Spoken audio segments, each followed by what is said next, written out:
Hello everybody, welcome back to another One Piece Burning Blood character guide video. I know it's been a long time for these, but I am in the process of redoing all the early videos for One Piece Burning Blood, and it just so happens that Caesar Clown, Garp, Lucci, basically the DLC quad, are basically the people I'm going to be going through first. So I said, why not just go hit Garp first and go ahead and get them out of the way. So, Garp is 2,500 point character. He's a hockey-based character. And he has a very limited move pool. We're going to talk a little bit about his status as a passive, and then we're going to kind of go through his B&B, not later on, but we're going to go through his A's and all that kind of stuff. You know, basically kind of see all the stuff that Garp has. This is going to be a different view compared to my last video. I'm going to keep my version 1 up because the version 1 is going to be an outdated version, but I'm still keeping it so people can compare and contrast. So first and foremost, I want to say that Garp's passive, one of his passives, that uses less hockey, which basically means is that he's able to release hockey more than the average character can. So this allows him to fight against Loki-based characters a little bit easier, allows him to basically, hold them off and kind of pressure them and rush them down. He is considered by far a rushdown-based character. Considering the fact of special movement and a lot of his status as a constant rushdown heavy character is all up there. Now, I will say special movement pretty much is the only thing that makes him rush down. I don't want to say his attacks do. Maybe his Meteor Fist kind of has a nice little blend. He is a power character, by the way, so that's something to knock up. But just like Zoro, instead of being a power character by single digits, he is a power character by combos. Okay, so focusing first on his A combos here. So as you can see from the first hit of his A, we're having a little bit of a step forward. This is a very slow attack. Now, this can be countered by literally more than half the roster of hitting him back. Garp is not a character that relies on his A combos at all whatsoever, or A attacks. Basically because how slow they are on startup. Even Kaziru can possibly hit this guy first, and characters like Koala can beat every button he has but his special movement. His special movement is a way for him to actually kind of get out of rush down heavy character assaults, but his A combos or A initiates is not going to do that at all. So checking out all of his A combos here, it's going to be 5 hits, ending in, I believe, you'll pay if you cross me. So that's just a heavy chain move. That can, of course, be Loki, and that's basically his standard combo here. So, and like I said before, this is pretty slow. It's just because of the step forward also that kind of makes it a little bit difficult. You can get some range on it if you're able to do it to a certain distance, but even if you do it to that distance, you just, it gets kind of a little bit speedy after you do that one, but the first one is the real one that really matters with Garp, and that's the one that pretty much every character in this game can actually beat. Okay, so looking at all of his A's here, so A2 actually does a standard short gut punch. So if the opponent is in the air by certain magical entities, you will drop. The third hit here is just a rotation, same thing. If the second hit dropped, the third hit is definitely not going to hit at all. This works only because the character has to be directly in front of Garp to hit. If the character is even beside him or whatever, this combo will drop. And the fourth hit, of course, is going to be a ring around, and this is the same situation as A2, A, and A3. If the character is a little bit too far away, because the initiative of the first punch it was not enough, or maybe it pushed them too far away in a corner side, it's going to completely miss. So that's the whole thing with that. Now, we're going to go ahead and go with his interruptions. Now, in his A2 and A4, he can go into Meteor Fist, and you'll pay if you cross me, as well as his range attack successfully. Now, this being said, this means that he can actually perform these combos without it actually being a break in between. These are solid combos he can actually perform. So 1, 2, range attack. Okay, 1, 2, you'll pay if you cross me. So he has those 3 options in his A2 and his A4. These are a little mix-up tool he has. Now he can perform his range attack in his A1 and A3, just like most characters can in this way, but it's not going to be an actual combo. It is just going to be a drop, but it's going to be a mix-up heavy thing. So it's going to be if a character may be going for a sidestep potentially, or trying to get out of a combo that they're expecting, or possibly just trying to get away from guard pressure, they can get hit by that second move. Now, after the fourth hit, there's nothing really that can be done here. This is the initiation for his I said after the 4th hit. I mean after the 5th hit. After the 5th hit, nothing can be done because that's just the initiation for his ending special. You pay if you cross me. If you look at the damage output from Garp though, standardized, it's not that strong. But what you have to do is ooh, I messed up that combo bad. 1, 2, do. Don't believe I did that right. I don't play as this character, my bad. Which can also add immunity. He has the potential to deal a great bit of damage with combo tactics and stuff like that. It's just that because he's a combo heavy power, Unity Assist can actually get him out of his stuff. Now, characters that are generally power heavy, like Jozo and Whitebeard, nah, not Whitebeard. Well, sometimes Whitebeard. Unity Assisting is a little bit tricky because those characters have like these big damage hits that can really hurt your opponent that you can't Unity Assist out of. But for Garp, literally everything he does can be Unity Assist except when he starts getting you in the air. That's a little bit different. But once he starts with a special movement, Unity Assist opportunity. That's where he can do it. Okay, so for his range attack here, before we do that, I will say that his he can interrupt his combo into his what's it called, guard break here.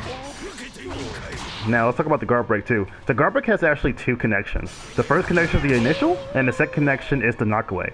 Now the knockaway actually is a unity chain. Now this can also be mixed up because when you actually perform the guard break, you can interrupt into Meteor Fist, or you can perform it and interrupt into You'll Pay If You Cross Me for the extra like range away. So of course You'll Pay If You Cross Me does a little bit more damage. Actually, a lot more damage actually, and Meteor Fist is a little bit more like quicker, but it also helps with, you know, flash countering stuff like that. So if you feel like your opponent might actually flash counter that initial guard break, you can go with the interruption into this Meteor Fist and pretty much take him out because Meteor Fist cannot be flash countered. Okay, so that being said, when you actually perform his combo for his guard break, it's still the same compared to if you do it regularly. So no change into his guard break. Going into his heavy guard break here. His heavy guard break is a backstepped grab. Does decent damage, and he puts the opponent into a rolling type state. This can be also comboed after the player is sent in the air by one of Garp's moves. You can combo with your heavy guard break and kind of like catch them while they're falling down, which is really cool to actually see. That being said, it's a little bit of a a little bit of delay when you actually perform it, so you're gonna have to watch out for it and make sure you don't get punished when you're going. This is probably Garp's slowest move. So his range attack. So like you said, range attack can be used as an interrupter, but after the A2 as well as A4. Remember, A2 is this right there, and of course the A4 is that right there. Can be used as an interrupter. Now when you do this into your range attack is like does this fantastic fantastic flinch where you can actually interrupt, or not interrupt, you can actually link it with your unique move. You can do it with your linked unique regular, or you can do it with your unique uppercut, which is your unique down. Either way, your opponent is going to get a ton of damage out of this, or you're going to get a ton of damage out of this from hitting your opponent. So when you perform this unique, because I have to talk about the unique now, when you actually perform this unique, first unique anyway, you actually will knock the person to the ground and kind of trip them and take away about 20% of their ability. It doesn't matter if they're Devil Fruit, doesn't matter if they're non-Devil Fruit, it's just going to be the same amount. Now, if you do your uppercut here with down unique, you'll take a tremendous amount of your ability, about, it looks like about 45%, 40%, 30%, maybe around there, about ability from your opponent. So if you do like a full combo here, let's see, let me remember.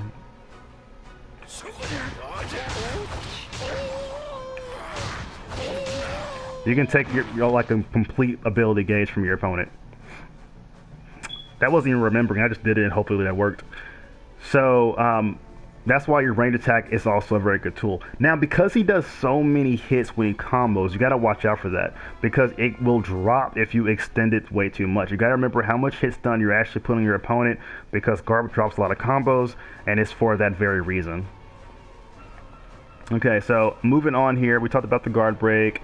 Let's go into his running attack. Running attack is slow. I said that heavy guard break was probably his slowest move, but this is the most, like, I can see where this move is coming from that he has. His running attack is there, but I would say use it as surprise. But don't just be running around trying to hit people with this running attack. You're going to drop it. You're going to miss. It is going to be hilarious. We're going to laugh at you, and you're going to get punished. Now, for his jump here, we got jumping unique. Not jumping unique, that is jumping attack. Jumping attack is the kick. I call it the Aka-Inu kick, because this kick is amazing. What this kick allows you to do, allows you to set up for one of his special attacks, which is his Fist of Love, and also allows you to combo a little bit as well. Ba-boom. Ba-boom. Okay, and then you have his jumping unique, which is the punch. This punch is more like an anti-air, so this also kind of works for that feature as well. So you want to perform that anti-air function. That's when you know. Sorry guys, give me a second. Okay, so as an incoming, go with the punch. Just because I just wanted to do it. Fist of Love after the aerial. Also, because it's not a true combo, because the Fist of Love actually works, and because of delay, it's a whole new combo that you're starting off with. Okay, so special attacks here. First special attack is Meteor Fist. Meteor Fist allows Garp to throw a cannonball at your opponent and put the person inside of a, like, stagger type state. Now, the cannonball can be performed twice to do some damage to your opponent, but if it hits your opponent while they're in the air, you will actually deal a lot more damage to them, which is really, really awesome. See, you actually hit them in the air, make them get the stagger in the air, then they'll fall to the ground, hit them with the Meteor Fist on the ground, then they'll in the little regular stagger state again, hit them with third time, 3 cannonballs just like that. Okay? Now, when you're actually performing his A4 combo, this works very, very well. I mean, you could actually done a different combo than this. Just bring him in to have fun. Okay. So, special unique is you'll pay if you cross me. I'm so used to calling this ball with chain because I believe that's what it was called in One Piece Limited Cruise. But basically, he gets a giant cannon with a chain, spins it around. Now, this can work as an anti-air for incoming. It's very safe on incoming when a person is actually coming in, because you're actually creating like a force field around you. Now, you can hold the button down before you actually throw it, so you can kind of use it as a super giant range type move. Bam! Okay. And now we have Special Guard, which is the Fist of Love. This is probably the most used move that Garp actually has. Fist of Love, what it actually does, it knocks your opponent out. That is the Unity Chain, by the way, and blocks the use of ability or stuns their ability for 5 seconds. This allows Garp to have easy access for combo gaming with his team, basically using combos that Loki characters will not be able to Loki out of because they don't have the Loki ability anymore. So this helps them a lot. Okay, and also we should mention that Garp's, like, Unity is a combo. That is not what I wanted to do. Boom. I'm just gonna do basic here. I missed the basic. I haven't done this in so long. There we go. There's the basic, and it gets the restart combo. There you go. Okay. Now you've seen all this big damage from Garp and stuff. Well, you know that every character in this game can do big damage like that as well, as long as you know the methods and the specific tactics to counteract it and perform it. So, moving on to what we got going on. What we got going on for Garp. What we want to talk about? We want to talk about special movement, or we want to talk about the R1? Let's talk about the R1. So the R1, Garp will stay still for a little bit, do his laugh. You know, it takes a decent amount of ability to actually perform this move, because technically speaking, I don't really know why it takes ability, but it does. It gives him a +2 power buff for 5 seconds. So, might as well use it while you can. While he's actually performing this, he actually is a, takes armor damage, and he can interrupt it into his A combo, and he can interrupt it. I thought he could interrupt it something else, but I lied. Oh, yes, he can. It was range attack. That's what it was. Can interrupt to his range attack or his A combo to kind of surprise his opponent. Now we're going to move into the big deal here, the special movement. The special movement Garp has is not named. I'm going to call it Hops, or Grandpa Hops. And basically what this does is it allows Garp to take up space. If you don't actually aim at your opponent, you'll just go in the direction in which Garp is actually facing. This can be a difficult thing, and honestly, because one of the big deals for this is that it hinders Garp a little bit. So when the opponent actually sidesteps, the player has to actually maneuver the controller with the player sidestepped. So what usually happens, there's a short delay in which Garp actually does it because your opponent is moving. Now, if your opponent is constantly pressing the button here, when you're actually doing the sidestep, they're going to lose all their hops. Now, you can only do this up to 5 times before your ability is completely gone, and most players end up doing this because they don't have the ability to actually perform it anymore. But when that does occur, your opponent is going to probably go on the offensive because of that. Now, here's the thing.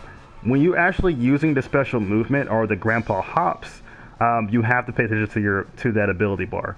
Because the ability bar, technically, you want to consider it as your Loki bar. The entire time, sure, you can use less Logia than your opponent, but your hops is probably where you're probably going to put all that ability actually into to catch your opponent off guard. And here's a fun fact.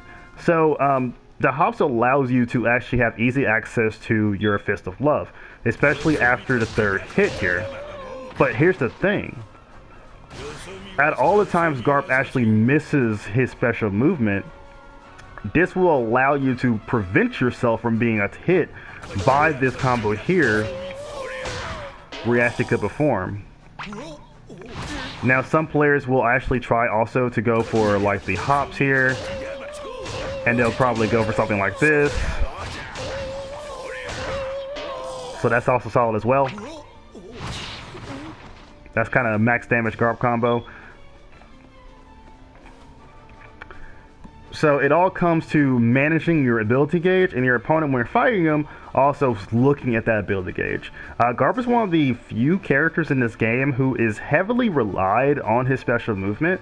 So if you kind of shut that down early on, pretty much kind of put him in a guarding, shielding position, you can really give him a run from his money, especially if you're constantly putting pressure on him. Garp does not do very well against ranged characters at all. He pretty much gets shut down by ranged characters. He gets shut down by characters who had any mid-range at all whatsoever.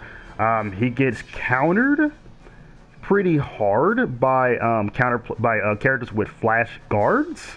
Like, he can get countered by himself, Boa, Gecko, all can kind of beat him out of that. Especially Boa Hancock can constantly get that flash guard on him, because this move is so reactable. Like, if your opponent was to block and then stop blocking and block again, it'll activate flash guard. Just because this move is so fast, the flash guard procs so easily because of it. So if you go up against somebody that's abusing the special movement, you can just as easily flash guard them, or possibly just kind of jump away. Now, ways to get around it or beat it up is that when he actually performs this, he does gain like a hitbox there from his head, so you can hit him in the back area. So characters like Whitebeard, Zoro, Drake, characters with good back hitting probability, or Luffy, 2500, can come in, hit him in the back, start combo on his back, put him in the air, and there you go.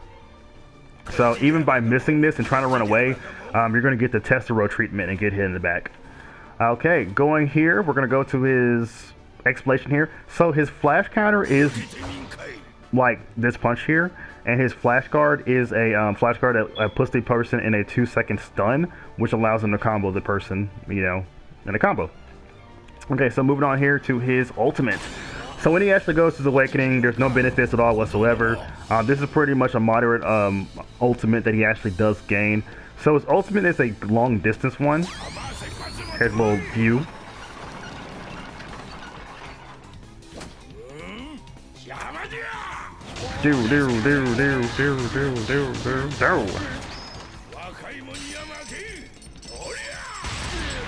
Now, I will say that he is really open after he throws that cannonball there, so you can actually go into your own awakening or go into your own ultimate while he's performing that to counteract them. Like I said, this guy is a pretty much combo heavy power type character, so by using Unity Assist and like kind of anti-rushing him, you can pretty much do very well. Like I said, range characters counter him really hard. And characters with dashes are kind of used to get like, you know, ahead of that. If he has those, he's pretty much shut down. Once his special movement is neutralized, he basically becomes one of the slowest power characters in the game with not really much for him else to do, besides the uses of his draining ability buttons. But without access to the special movement power, it's just vulnerable, and which just gives you an opportunity to kind of put him down. Okay, guys, that's pretty much it. I hope you guys enjoyed the Garp guide. This was like my new insight in 2021.